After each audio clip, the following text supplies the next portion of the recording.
अरब के ताबुक शहर में एक कबीला बसता था। उस कबीले का एक बादशाह था जो मूर्ति पूजक था और इस्लाम धर्म से नफरत करता था। उसके दरबार में एक ज्योतिषी था। एक दिन उस ज्योतिषी ने बादशाह से कहा, मैंने सुना है कि हजरत अली बहुत बड़े पहलवान और बेहद ताकतवर हैं। उसकी बात सुनकर बादशाह ने कहा, अगर अली पहलवान हैं तो उन्हें पहलवान के जरिए ही हराना होगा। फिर बादशाह ने अपने लोगों से कहा, जाओ और राज्य के सभी बड़े बड़े पहलवानों को यहाँ बुला लाओ, क्योंकि मैं सभी को कुश्ती लड़वाऊंगा और जो आखिरी व्यक्ति कुश्ती में जीतेगा उसकी कुश्ती अली से होगी। अगले दिन राज्य के सभी पहलवान एक खुले मैदान में इकट्ठा हुए। बादशाह ने सभी पहलवानों से कहा, तुम सब एक दूसरे से कुश्ती लड़ोगे और जो आखिर में जीतेगा मैं उसे इनाम दूंगा। बादशाह की बात मानकर सभी पहलवानों ने आपस में कुश्ती शुरू कर दी। काफी देर तक कुश्ती लड़ने के बाद एक पहलवान ने बाकी सभी को हरा दिया। उसका नाम था फत्ता पहलवान। फिर बादशाह ने फत्ता पहलवान से कहा, तुम थके हुए हो इसलिए कुछ दिन यहीं आराम करो, फिर मैं तुम्हें तुम्हारा इनाम दूंगा। बादशाह की बात सुनकर फत्ता पहलवान आराम करने के लिए विश्राम गृह चला गया। कुछ दिन बाद बादशाह ने फत्ता पहलवान को बुलाया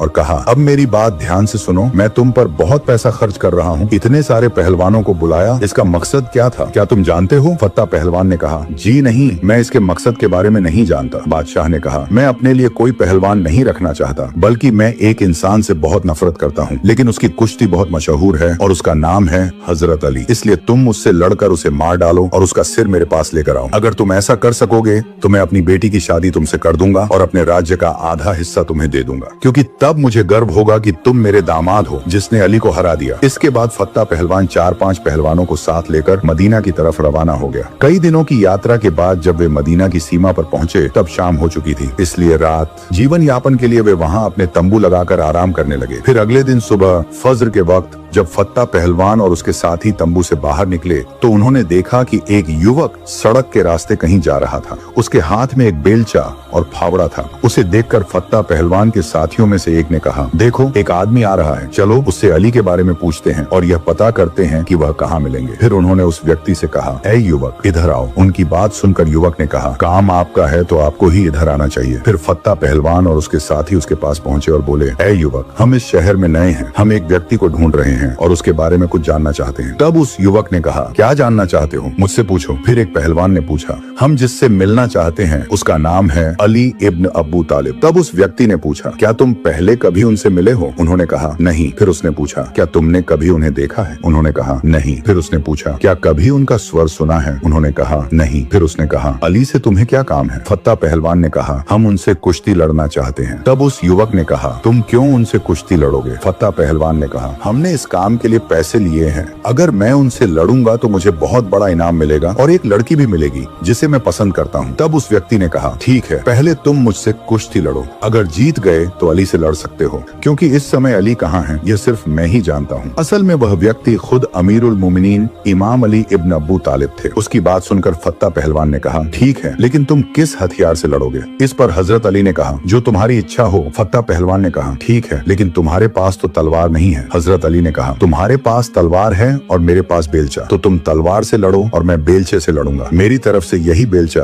तुम्हारी तलवार का मुकाबला करेगा। अली की यह बात सुनकर फत्ता पहलवान बोला, तुम बहुत बहादुर हो, अगर तुम इतने बहादुर हो तो सोचो कि अली इब्न अबू तालिब कितने बहादुर होंगे। फत्ता पहलवान तैयार हो गया। पहले उसने हमला किया, फिर दूसरा वार किया और फिर तीसरा वार भी किया। फत्ता पहलवान लगातार वार करता रहा, लेकिन इमाम अली हर वार को रोकते गए। तलवार से वार करते करते फत्ता रुक गया और वहाँ से पीछे हट गया। तब हजरत अली ने कहा, फत्ता, अब क्या तुम्हारी कोई और इच्छा बाकी है? फत्ता पहलवान बोला, ऐ अनजान युवक, तुमने मुझे निराश कर दिया, तलवार और बेलचे की लड़ाई खत्म करो, आओ अब हाथों से कुश्ती करें। तब हजरत अली ने कहा, ठीक है, जैसा तुम्हारी इच्छा। इसके बाद फत्ता पहलवान ने पहले वार किया, फिर दूसरा वार किया, फिर तीसरा, लेकिन हजरत अली ने हर वार को रोक दिया। इस तरह लड़ते लड़ते फत्ता पहलवान थक गया। फिर फत्ता पहलवान बोला, अब मैं तीसरे तरीके से लड़ाई करूंगा जिसमें मैं सबसे ज्यादा माहिर हूँ और जिसे मैं सबसे आखिरी में इस्तेमाल करता हूँ। अब मैं भाला बरछी से लड़ाई करूंगा। हजरत अली ने कहा, ठीक है, तुम भाले से लड़ो और मैं अपने फावड़े से लड़ूंगा। इसके बाद लड़ाई फिर से शुरू हुई। इस बार भी फत्ता पहलवान लगातार वार करता रहा, लेकिन इमाम अली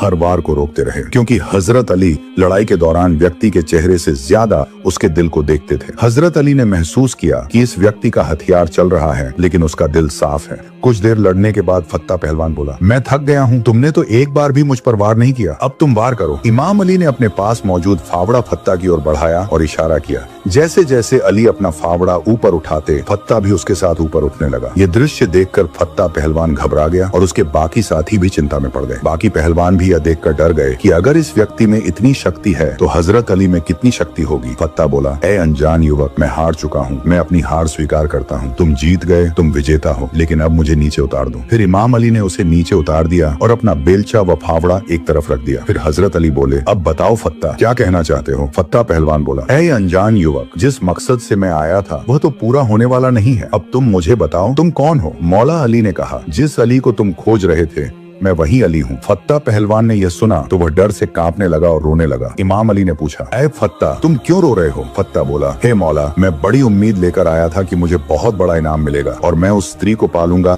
जिसे मैं प्रेम करता हूँ। यह सुनकर हजरत अली बोले, ऐ फत्ता, क्या तुम जानते हो कि तुम किसके दर पर आए हो? अली के दर से आज तक कोई खाली हाथ नहीं गया। फत्ता बोला, हे अली इब्ने अब्बू तालिब, अगर बात सिर्फ इनाम की होती तो मैं आपसे मांग लेता, लेकिन असल बात यह है कि मैं तो आपका सिर लेने आया था। हजरत अली बोले, अगर सिर की बात है तो क्या हुआ? गर्दन जो अली के पास है उसे लो, अपनी तलवार निकालो और अली का सिर लेकर जाओ और अपना मकसद पूरा करो। फत्ता बोला, हे अली, इतने समय बाद मुझे कोई सच्चा नेता मिला है, इतने दिनों बाद मुझे कोई सच्चा इंसान मिला है, इतने दिनों बाद मुझे कोई मार्गदर्शक मिला है और मैं उसकी गर्दन एक औरत के लिए काट दूं, यह कभी नहीं हो सकता। हे अली, मैं आपको मारने और हराने आया था, लेकिन मैं खुद पराजित हो गया, मैं खुद हार गया। आप मुझे कलमा पढ़ाएं, मैं इस्लाम कबूल करना चाहता हूँ। इसके बाद हजरत अली ने उसे कलमा पढ़ाया और कहा, पहले तुम्हारा नाम फत्ता था, अब तुम्हारा नाम क्या रखा जाए? फत्ता बोला, हे अली, जो आपका दिल चाहे वही नाम रख दीजिए। तब इमाम अली मुस्कुराए और बोले, पहले तुम्हारा नाम फत्ता था, लेकिन आज से तुम्हारा नाम कौम्बर होगा और इतिहास गवाह है कि तब से लेकर जंग ए सिफ़ीन, जंग ए जमल और आखिरी सांस तक काम्बर मौला अली का हाथ नहीं छोड़ा। एक दिन हजरत अली बाजार गए और देखा कि एक ईसाई व्यक्ति एक जिरह कवच बेच रहा था। हजरत अली ने उस जिरह को पहचान लिया और तुरंत उसके पास जाकर बोले, यह तो मेरी जिरह है। ये सुनकर यहूदी बोला, हे अमीरुल मोमिनीन, ये जिरह मेरी है और मेरे कब्जे में है। इस पर हजरत अली ने कहा, तो फिर चलो हम काजी के पास चलते हैं, वहीं इसका फैसला होगा। दोनों काजी की अदालत की ओर रवाना हुए। उस समय अदालत के न्यायाधीश काजी शुरह थे। जब उन्होंने अमीरुल मोमिनीन को आते देखा तो वे अपनी जगह से उठ खड़े हुए और उन्हें अपनी जगह बिठाने लगे, लेकिन हजरत अली उनके बगल में बैठ गए। इसके बाद हजरत अली ने काजी शुरह से कहा, इस व्यक्ति के साथ मेरे विवाद का फैसला करें। हजरत अली की बात सुनकर काजी शुरह ने कहा, हे अमीरुल मोमिनीन, आपका पक्ष क्या है? हजरत अली बोले, यह आदमी जो जिरह बेच रहा है वह मेरी जिरह है। ये बहुत पहले खो गया था, न तो मैंने इसे बेचा और न ही दान किया। अली की बात सुनकर सुराही बोले, हे ईसाई, अमीरुल मोमिनीन जो कह रहे हैं उस बारे में तुम क्या कहना चाहते हो? ईसाई ने कहा, मैं अमीरुल मोमिनीन को झूठा नहीं कह रहा और न ही उनके आरोप को गलत ठहरा रहा हूँ, लेकिन यह बर्म मेरा ही है। तब सुराही ने अली से कहा, कवच तो इसके कब्जे में है, बिना किसी सबूत के इसे वापस नहीं दिया जा सकता। आपके पास कोई प्रमाण है? सुराही की यह बात सुनकर अली मुस्कुरा दी और बोले, सुराही ने सही कहा, मेरे पास कोई प्रमाण नहीं है। तब सुराही ने ईसाई के पक्ष में फैसला सुना दिया और वह बर्म लेकर चल पड़ा, लेकिन ईसाई कुछ दूर जाकर वापस लौट आया और बोला, मैं गवाही देता हूँ कि यही नबियों का विधान और शिक्षा है। अमीरुल मोमिनीन ने न्यायाधीश के सामने अपना दावा पेश किया और न्यायाधीश ने उनके खिलाफ फैसला सुनाया। अल्लाह की कसम, हे अमीरुल मोमिनीन, यह बर्म आपका ही है। मैं आपकी बेटी यह ऊंटनी से गिरा बैठी और बर्म नीचे गिर गया, मैंने इसे उठा लिया था। मैं गवाही देता हूँ कि अल्लाह के सिवा कोई माबूद नहीं और हजरत मोहम्मद सल्लल्लाहु अलैहि वसल्लम अल्लाह के रसूल हैं। अली रदियल्लाहु ताला अन्हु ने कहा, अब जब तुम इस्लाम स्वीकार कर चुके हो तो यह बर्म अब तुम्हारा हुआ। इसके बाद हजरत अली ने उसे एक अच्छा घोड़ा भी उपहार में दिया और उसे ससम्मान विदा किया। इस घटना से शिक्षा मिलती है कि इस्लाम न्याय का धर्म है। न्याय ही इंसानियत को ऊंचा उठाता है। अल्लाह की शरीयत के सामने राजा और प्रजा सभी समान होते हैं। न्याय करना चाहिए साहसी, योग्य और ईमानदार लोगों को। इस्लामी खिलाफत में मुसलमान और गैर मुसलमान सभी नागरिकों के अधिकार समान होते हैं। अल्लाह ताला मुसलमान उम्मत को सहाबा की जिंदगी से शिक्षा लेने की तौफीक अता करे। आमीन। अगर आपको वीडियो अच्छी लगी हो तो लाइक, शेयर, सब्सक्राइब जरूर करें। मिलते हैं अगली वीडियो में, तब तक के लिए अल्लाह हाफिज।